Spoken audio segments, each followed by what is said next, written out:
Olá, alunos da terceira série do ensino médio. Meu nome é Marconi e sou professor de filosofia aqui do Centro de Mídias de São Paulo. Na semana passada, eu tive a oportunidade de estar aqui na EFAP para gravar uma aula para vocês sobre filosofia, diálogo entre ver e rever o mundo. Vocês não puderam assistir essa aula ao vivo porque o secretário preparou para vocês uma aula de preparação para o Enem. Então agora vocês vão acompanhar essa gravação e quero deixar registrado aqui que todos os comentários, todas as contribuições e considerações para a melhoria das nossas aulas você pode fazer nas redes sociais do Centro de Mídias, como também no YouTube. Eu sou um dos professores que depois olha tudo aquilo para a gente sempre melhorar. Tenham todos uma boa aula.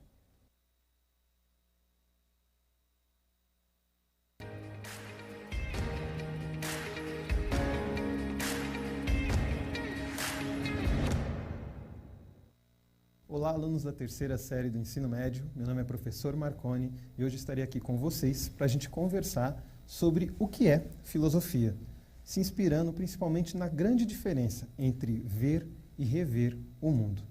A nossa proposta aqui hoje é a gente justamente estabelecer uma distinção entre aquela filosofia que é espontânea, aquela filosofia que nasce a partir do nosso comportamento comum, do nosso comportamento cotidiano, daquela filosofia que a gente diz que é tipicamente uma filosofia de um especialista, de alguém que é um filósofo profissional.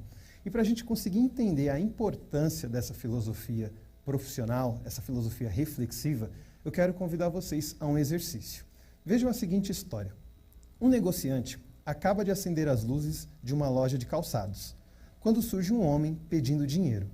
O proprietário abre uma máquina registradora. O conteúdo é registrado e o homem corre. Um membro da polícia é imediatamente avisado.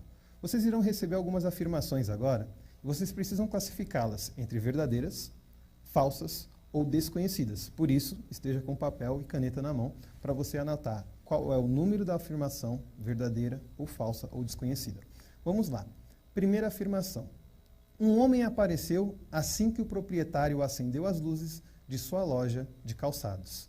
2. O ladrão foi um homem. 3. O homem não pediu dinheiro. 4.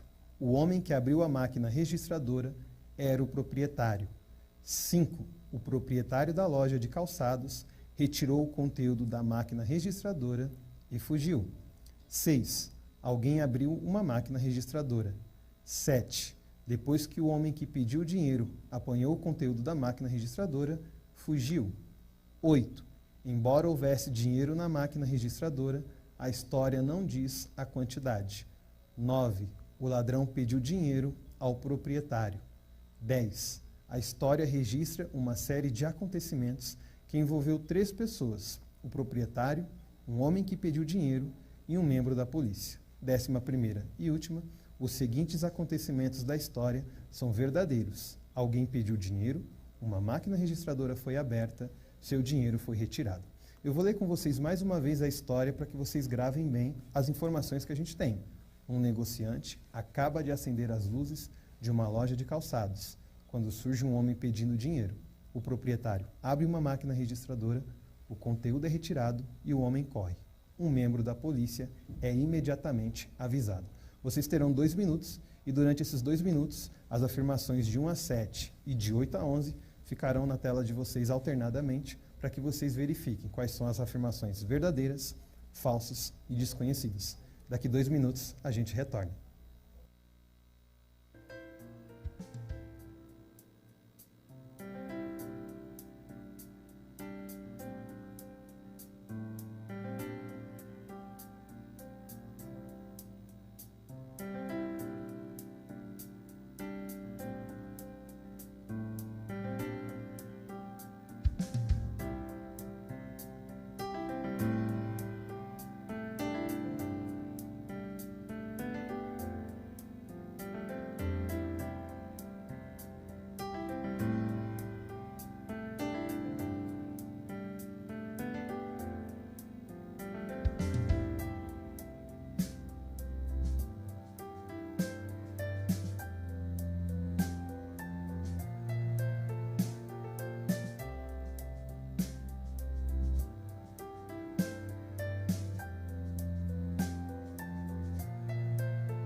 Gente, na tela de vocês, vejam agora as respostas corretas.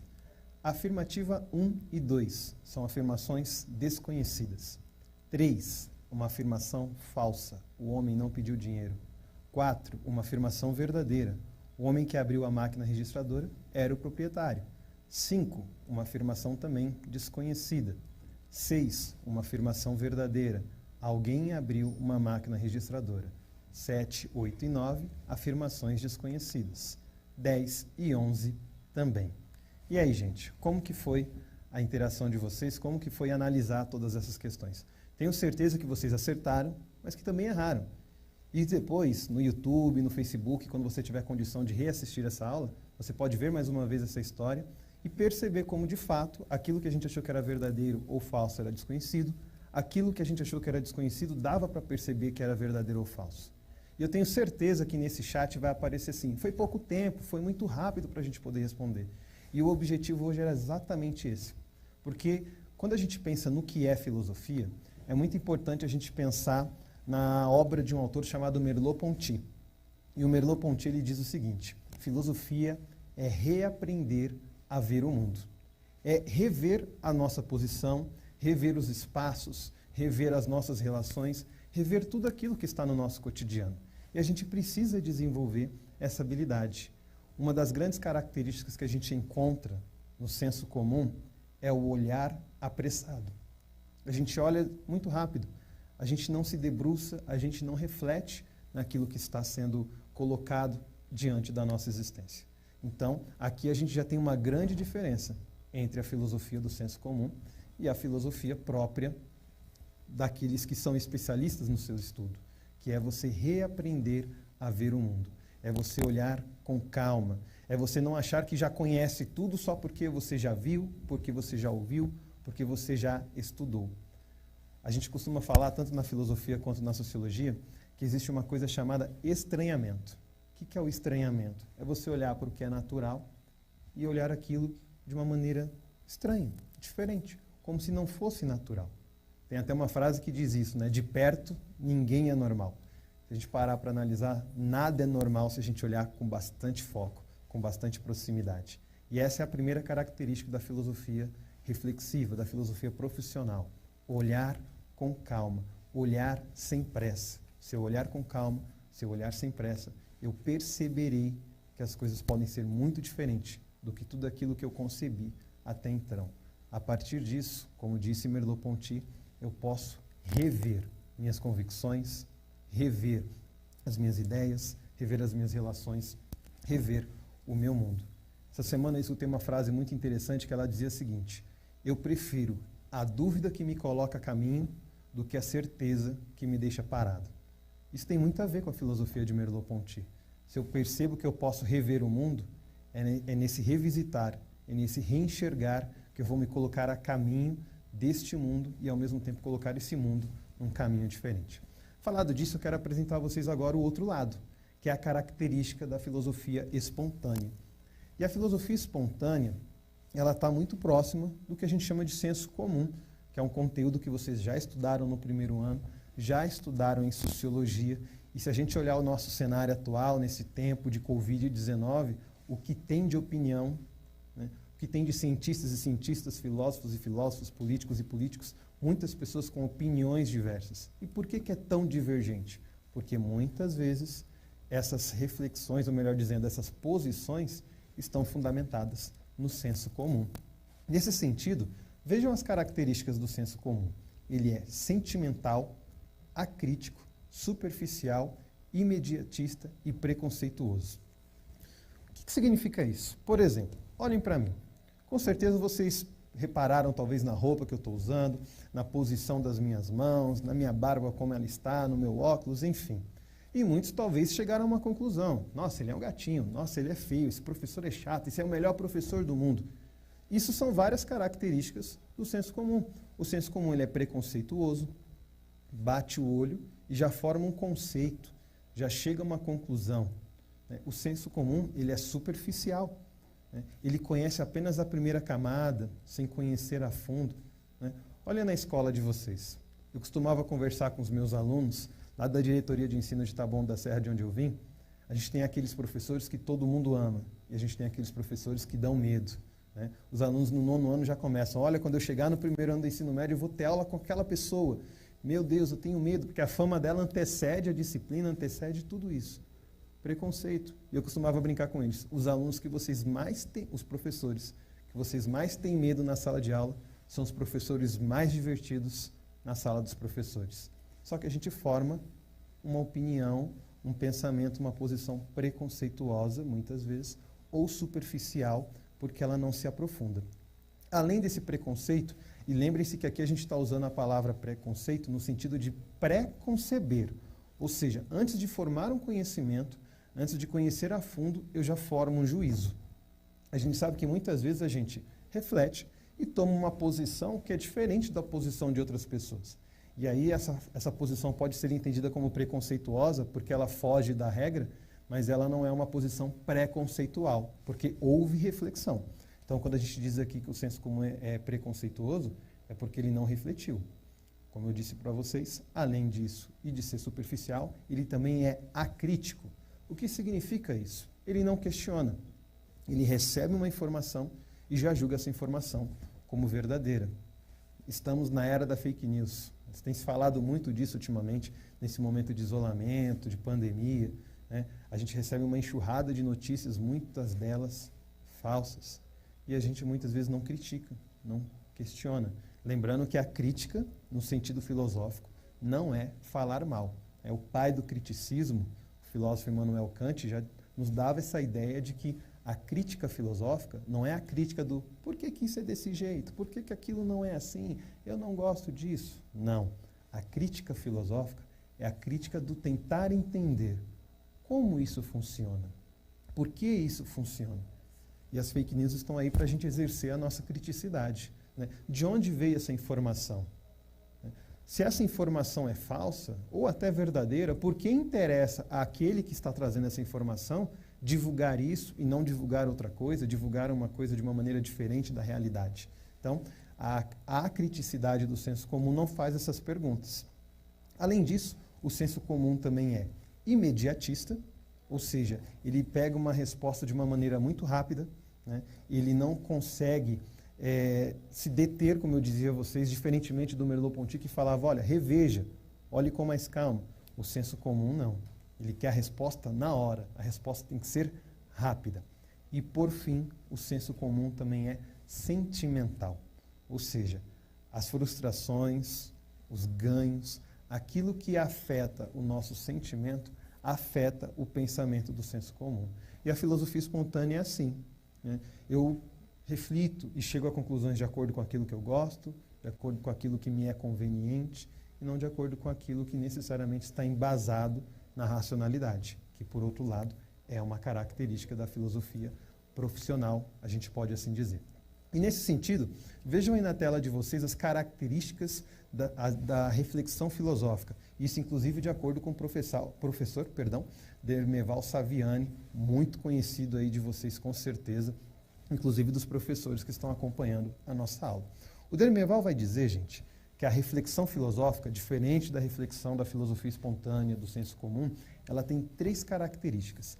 Ela é radical, rigorosa e ela tem uma visão de conjunto. A gente pode utilizar outros termos aqui, ela é contextual, mas todos eles dizem a mesma coisa. Ela é radical, rigorosa e tem uma visão de conjunto. O que isso significa dizer?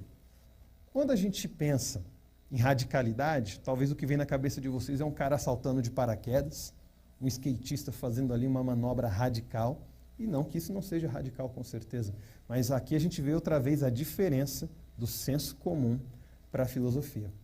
A filosofia, ela caminha muito próxima, gente, de uma área do conhecimento pelo qual, inclusive, eu sou apaixonado, que é a etimologia, o estudo da origem das palavras. E a palavra radical, né, que vem do latim, significa raiz. Por isso que, inclusive, a gente tem que perceber a diferença entre a radicalidade e o radicalismo. O que é o radicalismo? É quando eu pego uma ideia e a levo ao extremo, doa a quem doer.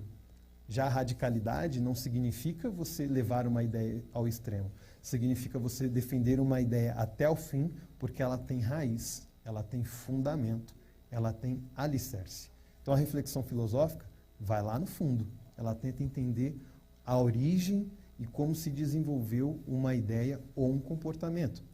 A segunda característica dela, ela é rigorosa. E quando a gente está aqui falando de rigor, nós estamos falando de metodologia e respeito ao método, né? Nós estamos vivendo, nesse período de pandemia, a discussão sobre medicamentos, a discussão sobre protocolos, e muitas vezes essas discussões surgem por conta da questão do método. Existe um método? Esse método está sendo seguido de maneira rigorosa? Porque é justamente a existência do método e o respeito a ele que garante, digamos, uma segurança, uma cientificidade às conclusões que aquela pesquisa ou aquele protocolo pretendem chegar. Então, o rigor é importante para você garantir que o processo foi bem feito. Quem nos trouxe isso, inclusive, a partir da modernidade, foi o filósofo Descartes. Descartes tinha essa preocupação. Afinal de contas, ele veio de uma esteira onde o conhecimento tinha acabado de mudar. A gente tinha um conhecimento alicerçado, falando do mundo da física, por exemplo, na física aristotélica, e de repente a gente tem uma outra física. E Descartes pensava, que garantia que eu tenho que isso não vai acontecer de novo? Porque daqui a pouco o conhecimento não vai mudar. E a única forma dele não mudar é nós termos um método e segui-lo com rigor. E num terceiro momento, a visão de conjunto. Eu diria para vocês que o primeiro e o terceiro item são os que mais me apaixonam pela filosofia. Quando a gente estuda muitas vezes outras áreas de conhecimento, né, a gente acaba enxergando apenas um ponto de vista sobre um determinado objeto. A gente até costuma brincar que hoje em dia a gente tem dois tipos de pessoas no mundo. Aquelas que sabem tudo sobre nada e aquelas que sabem nada sobre tudo. Por quê? Porque muitas vezes a gente perde a visão de conjunto, a gente perde a visão de contexto. Quando eu estudo um objeto, eu preciso entender onde ele está inserido, com o que ele se relaciona, quais são os pontos de vista que ele me oferece. Por isso que é muito interessante a gente analisar a reflexão filosófica, porque ela conversa com várias outras disciplinas. Eu tenho certeza que o professor de filosofia de vocês, quando ele ministra a sua aula, ele fala de física, ele fala de química, ele fala de sociologia, ele fala de biologia, ele fala de matemática, ele fala de diversas outras áreas. Talvez alguns de vocês até fiquem, professor, é filosofia, não é física, não é química, não é isso, não é aquilo. Mas é porque a filosofia ela é contextual e tem uma visão de conjunto.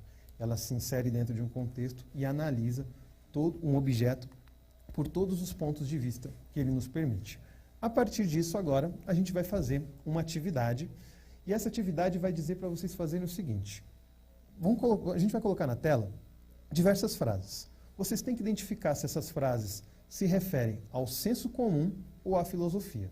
Lendo para vocês o enunciado, identifique nas frases abaixo as características do senso comum ou da filosofia. Vocês terão 1 minuto para poder identificar essas sentenças.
Gente, vamos à nossa resolução.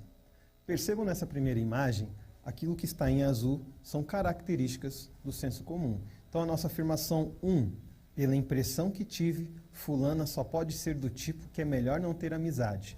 Isso é uma característica do senso comum. Você é superficial quando você pensa e diz algo do tipo, porque você nem conheceu, você só teve uma primeira impressão. 2, é uma atividade filosófica, depois a gente retoma. 3, assim que olhei, tive certeza. Imediatismo, outra característica do senso comum. 4, vindo dele só pode ser coisa que não presta. Preconceito. Afirmação 6. Vindo dele só pode ser coisa boa. A criticidade. Né? Muitas vezes a gente é assim, fulano disse, eu concordo plenamente. A gente não tem a visão crítica. Por outro lado, às vezes a gente faz o contrário. Fulano disse, só pode ser coisa errada, porque vindo dele nada presta. Afirmação 9. Já me decepcionei muito para dar ouvidos a quem quer que seja. Gente, eu cometi um erro agora que eu percebi, aí é sentimentalismo, tudo bem? É uma outra característica do senso comum. Agora vamos para as características da filosofia. Afirmação 2. Preciso examinar muito bem a situação antes de me posicionar. Radicalidade, ir a fundo na questão. Afirmação número 5. Apesar de já conhecer, resolvi repensar e observar com mais atenção. Reflexão, o rever o mundo, de Merleau-Ponty. Afirmação 7. É preciso ter critérios e ser fiel a eles, para que uma posição seja válida. A gente percebe aqui a característica do rigor. E, por fim, afirmação 8. Levei em consideração diversos pontos de vista, tanto de quem estudou, como de quem ainda estuda este assunto. E aqui a gente percebe a visão de conjunto. Falado disso, a gente vai entrar agora numa outra abordagem, que é como se diferencia também a filosofia do pensamento comum a partir da visão de Pitágoras, também de Aristóteles e da etimologia da palavra. Vejam que nessa primeira imagem nós temos um atleta. Esse atleta representa aqueles que nos Jogos Olímpicos, Pitágoras dizia que eram as pessoas que estavam buscando honra, aqueles que estavam buscando prestígio. Então, esse tipo de pessoa, no mundo, ela quer a fama, ela não quer necessariamente uma reflexão, um conhecimento maior. Por outro lado, nós também temos nos Jogos Olímpicos aqueles que iam e ainda vão a um evento para comercializar, para poder vender os seus produtos. Essas pessoas buscam o lucro. E por fim, nós temos os espectadores, aqueles que vão aos Jogos Olímpicos ou a qualquer outro evento para poder assistir. Prestem atenção aqui no que eu vou dizer para vocês.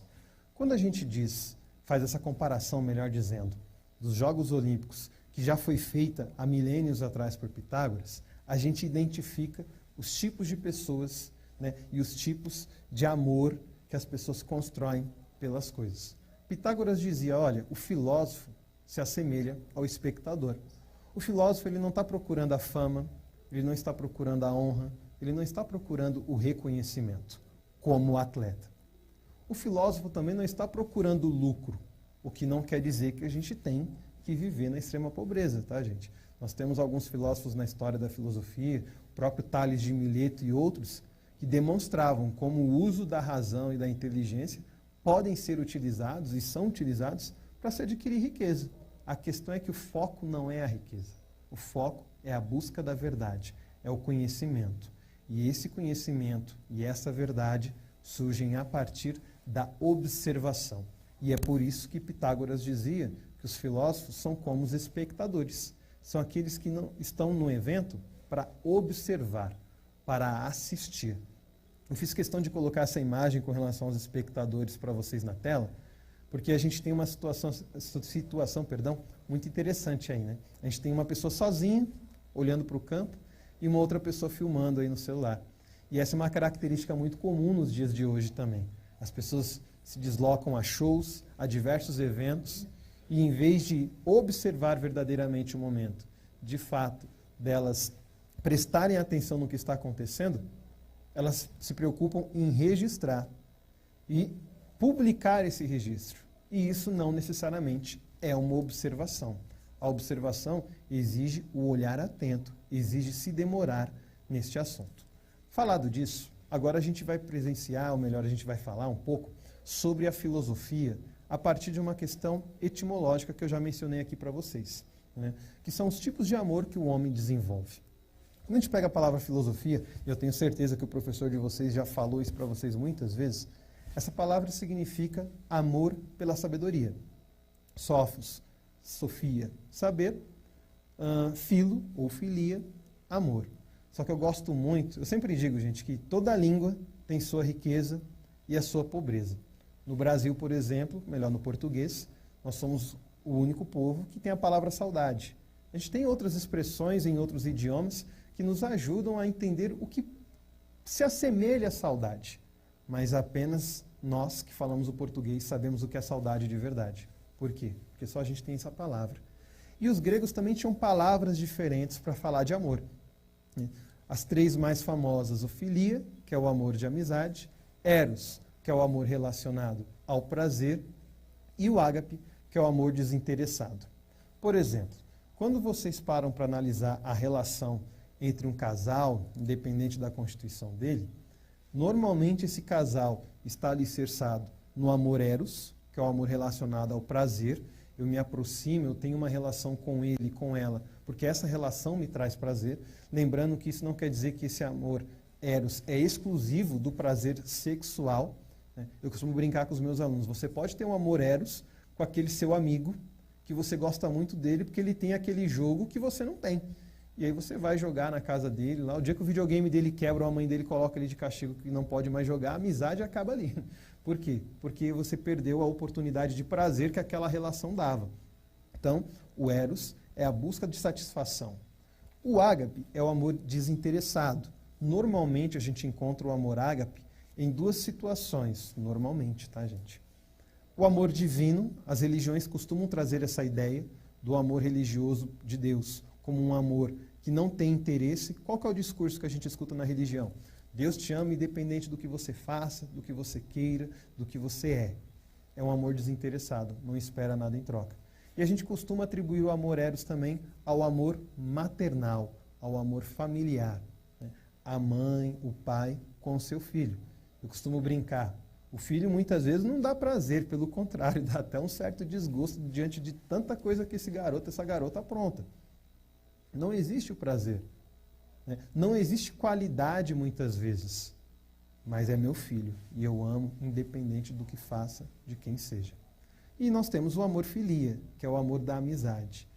O amor filia, ele é direcionado a qualidades. Eu amo o outro porque ele tem qualidades. Ele é bom, ele é engraçado, ele é responsável. Por que eu estou dizendo isso para vocês? Porque quando a gente diz que a filosofia não é uma eros-sofia, uma ágape-sofia, nós estamos dizendo que se ama a sabedoria porque é bom ter conhecimento. É bom saber das coisas. A sabedoria traz qualidades consigo. Então, aqueles que desenvolvem a filosofia profissional amam este saber, sabendo das qualidades que ele proporciona. Por outro lado, nós temos também aqueles que Sócrates chamava de filodoxos. Quem são os filodoxos? São aqueles que amam a opinião. Se vocês olharem a imagem que eu separei para vocês, vocês vão perceber algo interessante. Isso foi colocado de maneira proposital. O amor pela sabedoria é um amor acompanhado. Eu me reúno com outros em busca do conhecimento. A filodoxia, muitas vezes, é um amor sozinho. Por quê? Porque é a minha opinião. É o que eu penso e nada mais. E eu quero que vocês tenham clareza, gente, que aqui a gente não está desprezando a opinião de ninguém. A opinião é extremamente importante, principalmente quando a gente tem um discurso, um debate político. Né? Sem as opiniões não existe democracia. Só que a gente precisa, puxando novamente o Merleau-Ponty, de tempos em tempos, rever a nossa opinião, sem estar apegado a ela, mas sim amando a sabedoria. A partir disso, eu quero trazer para vocês aqui uma outra visão também para a gente fazer esse contraponto do filosofar espontâneo para o filosofar profissional, que é a filosofia de Aristóteles. Aristóteles, ele dizia o seguinte: a filosofia nasce da admiração, do espanto, sendo preciso para isso o ócio criativo. Neste sentido, o olhar indiferente ou voltado apenas para a necessidade não se pode exercer plenamente a reflexão filosófica. Tem dois pontos muito importantes aí para a gente destacar dessa imagem e desse texto sobre a filosofia de Aristóteles. O primeiro ponto, gente, é como a filosofia nasce da admiração. Olha o rosto dessa menina, encantada pelo seja lá o que for.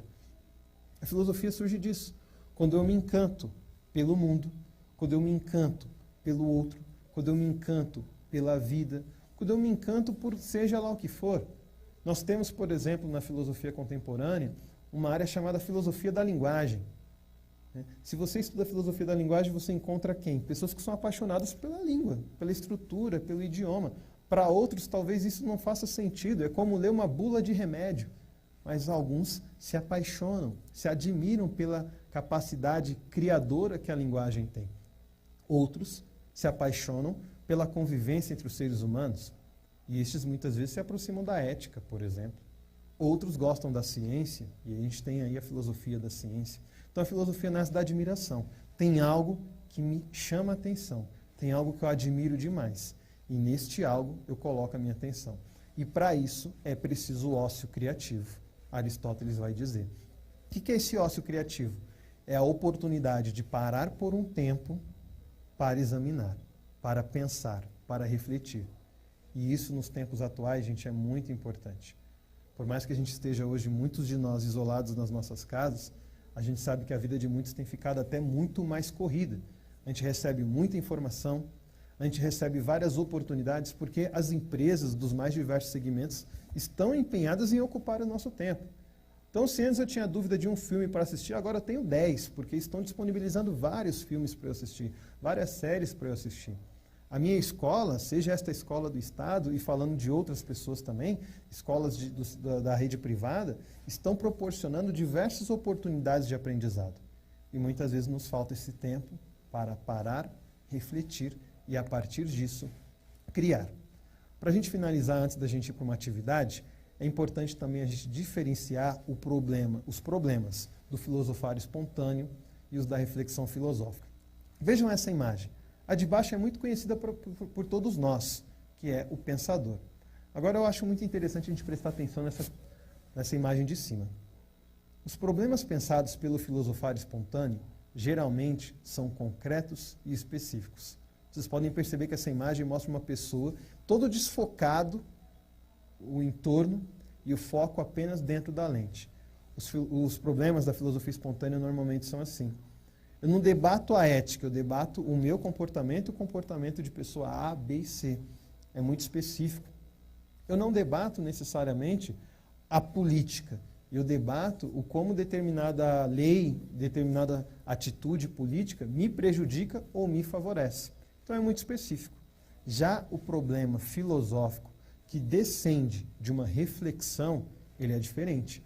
As questões da reflexão filosófica são pensamentos abstratos, gerais e fundamentais, o que na prática nos faz perceber que eles influenciam questões concretas e específicas. Vou dar um exemplo para vocês entenderem o que eu estou aqui querendo dizer. A gente, por exemplo, digamos que a gente tem um parente e esse parente está numa situação de internação e aí surge aquela discussão, desliga ou não desliga o aparelho? Se a gente para pensar como um problema de filosofia espontânea, a gente vai debater sobre aquele paciente específico, né? A história dele, a relação dele comigo, a minha com ele. Se a gente transforma isso num problema filosófico, a coisa já é um pouco diferente. O que é a vida?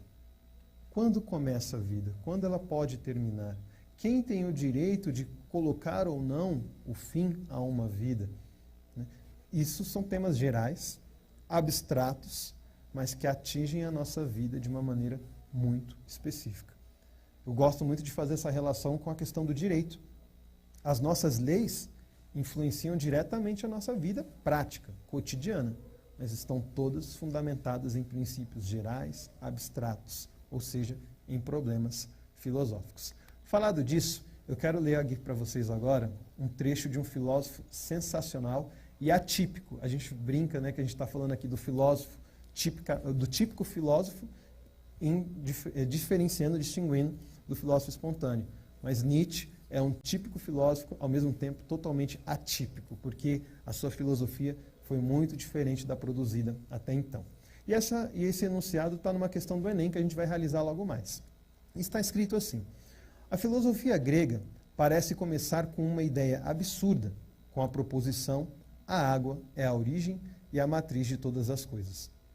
Será mesmo necessário determos-nos nela e levá-la a sério? Sim, e por 3 razões. Em primeiro lugar, porque enuncia algo sobre a origem das coisas. Vejam uma característica da reflexão filosófica, busca a origem, né? Não fica apenas com o que a gente sabe de imediato. Em segundo, porque o faz sem imagem e fabulação. Eu uso a minha razão, eu uso a minha reflexão, e não simplesmente as crenças. E, enfim, em terceiro, porque nela, embora apenas em estado de crisálida, está contido o pensamento, tudo é um. Vejam aí a característica da visão de conjunto que o Demerval Saviani já nos dizia. A partir disso, vamos para a questão do Enem, então? Está escrito assim, gente. Perdão. O que, de acordo com Nietzsche, caracteriza o surgimento da filosofia entre os gregos? Vocês terão 1 minuto para responder a esta questão. O que, de acordo com Nietzsche, caracteriza o surgimento da filosofia entre os gregos?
Vamos lá para a nossa resposta correta.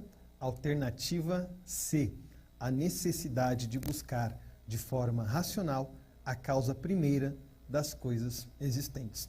Vocês encontram esse exercício também na internet, então com certeza vocês podem refletir um pouco mais sobre o porquê que essa alternativa é certa, porquê que as outras são as alternativas erradas. Gente, para nós concluirmos, eu quero colocar aqui mais uma sugestão de atividade para vocês realizarem, tanto em casa, como também uma sugestão para você, professor de filosofia que está acompanhando essa aula e precisa avaliar o seu aluno. Então, a nossa proposta aqui hoje é, além de engajar você, aluno, na realização de uma atividade que faça com que o que foi dito até agora faça sentido, mas que você também possa produzir algo com o seu professor e ter uma nota, ter uma capacidade de avaliar o que você aprendeu agora e o que você vai continuar aprendendo. Afinal de contas, a reflexão filosófica, ela não para. Vejam as afirmações que a gente vai colocar na tela para vocês.